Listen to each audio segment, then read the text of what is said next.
yeneen feebar yi mais mi ngi continuer di dem de. nuyul waa Genève ah. waa Genève waa Genève ñu ngi leen nuyu ah Abdou Sané ah ñoom ñëpp ñu ngi leen di siyaar. Pamata. oui. démb wax nañ ko fi defe naa ne waxaat du bëri wax. parce que am na fenn foo xamante ne soo ci tolloo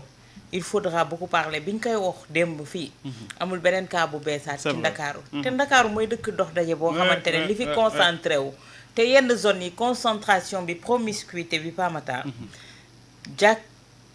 jot na kilifa yi génn wax. naam des fois di nga leen utal benn circonstance di nga xalaat ne peut-être que la communication à outrance bi nga xamante ne moo amoon période de Covid bi. ba nga xamante ne après les gens l'ont démystifié peut-être que loolu la ñuy bañ mu dal leen. mais dañu communiqué wul au fait. fii y a pas de communication.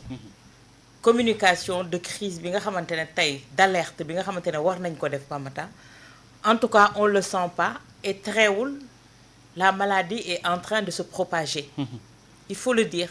te souvent sax dañuy fàtte ni am na ñu bëri ñuy tëdd seen kër dañuy feebar ba génn àdduna wala sax ba wér waaye xalaatuñ dem l'hôpital. xalaatuñ ko instant bi tey da ngay topp ñu naan la grippe bi. ku ñëw ni dama grippe. waaw mais instant bi on te parle même pas des signes cliniques. ñi ko fi xam dañ leen di compter. les signes cliniques mode de transmission yooyu yëpp ñi ko xam dañ leen di compter waxuñu leen ko. nous liñ ci mën as néew ñu ngi toog suñu ay plateau di ko waxtaanee mais on détient pas également benn base kii bi une information bu mag a mag par rapport à cette pathologie là Pamatar. et il y a des gens qui sont chargés de ça wax dëgg neex yàlla mën nañ ñu jàppale ñun on peut aller vers eux mais pour avoir l'information ça c'est tout un problème.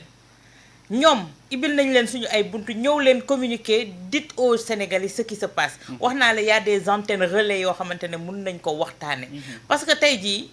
fagu moo gën faju waxtu ba ñu doon fagoo yéex na naam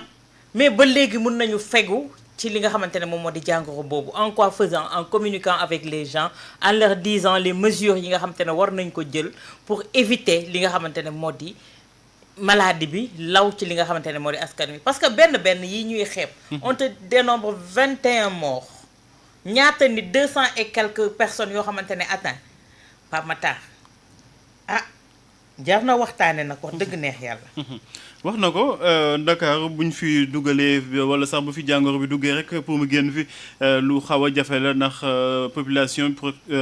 lu mu tudd promiscuité beeg dajaloo beeg yooyu la communication bi topp ci Ibrahima Anne est-ce que dañ ko ñàkkal fayda wala tout simplement dañuy bañ a indi rek ay ñàkkare ci askan bi. non loolu Pape loolu dafay rejoindre rek benn kii problème boo xam ne ñi ngi koy ñaawlu fii depuis tout le temps mooy wàllum communication. je crois que quand même ce gouvernement là il pêche un peu en matière de communication te loolu yëpp lenn waralu ko lu dul jàpp ne bon réseaux sociaux yi bon ça peut régler le problème man je pense que les réseaux sociaux peuvent juste intervenir en appoint à li nga xam ne moom mooy la communication traditionnelle maintenant bu fekkee ne yow da ngaa kii les médias traditionnels tege leen ne donc jiital li nga xam ne moom mooy réseaux sociaux yi le résultat ne peut être que ça je dis pas que il faut retourner à ce que la RTS faisait avec ses bulletins quotidiens xam nga loolu ñu ngi koy wax je crois semaine dernière ou la semaine d'avant on ne veut pas aller jusque là bon peut-être que la situation n'est pas aussi alarmante que période boobu mais je pense qu'il faut quand même utiliser les leviers yi nga xam ne moom mooy la communication traditionnelle tey jii rajo Sénégal bii nii il y a dans beaucoup de contrées de chez nous là dans nos zones là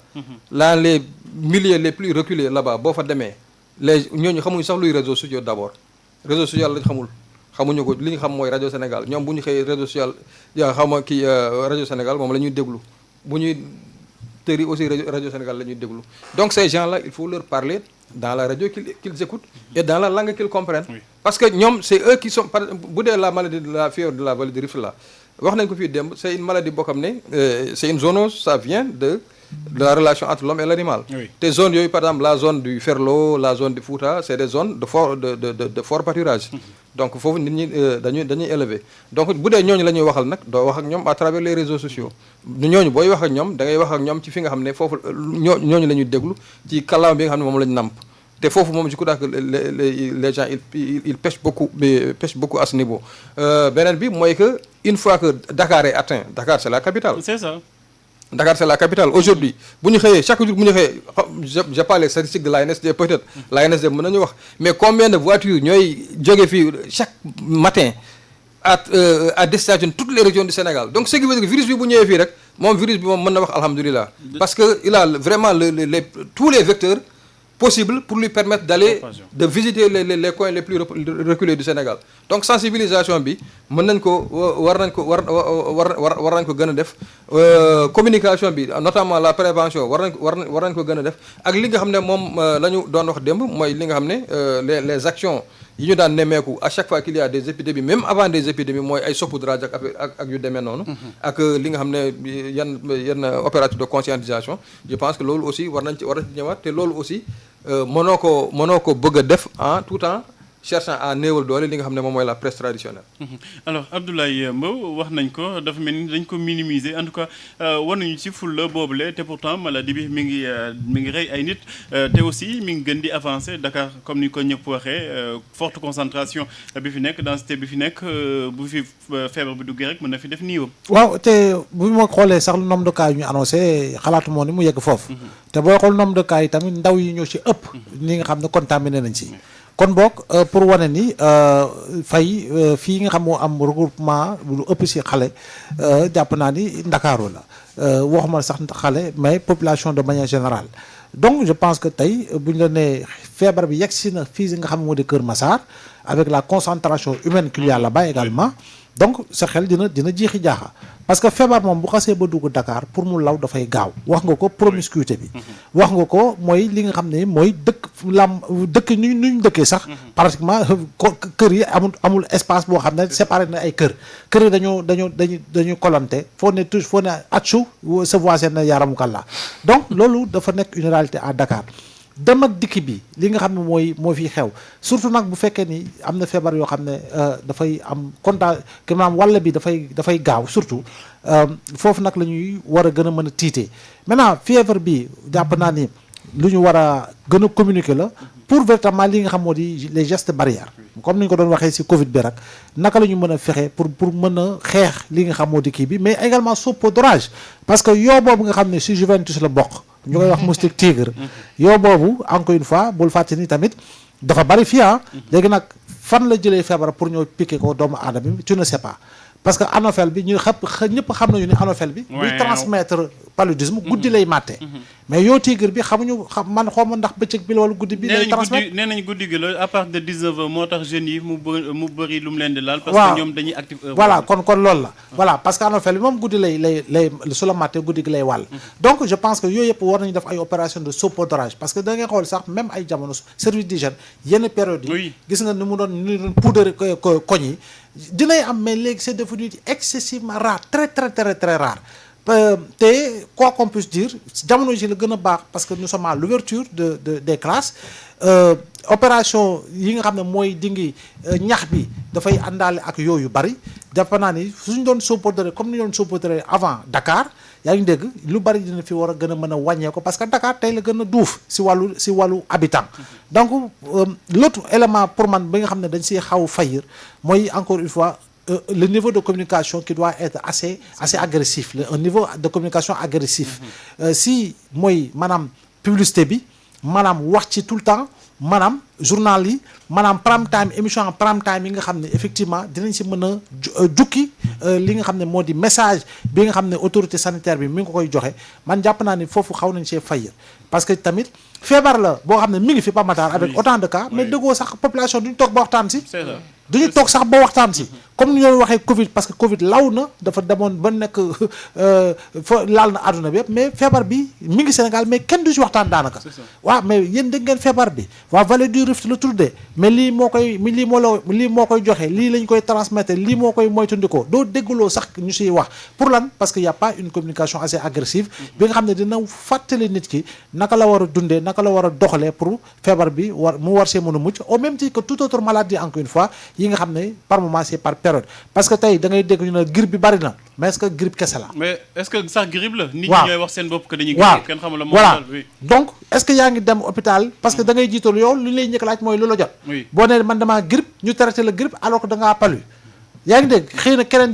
dina am réflexe bi dafa la test palu bi donc yooyu yëpp mi ngi fi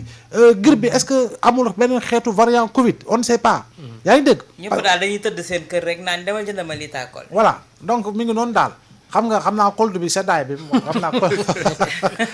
cold bi quoi. bàyyi leen anglais gi.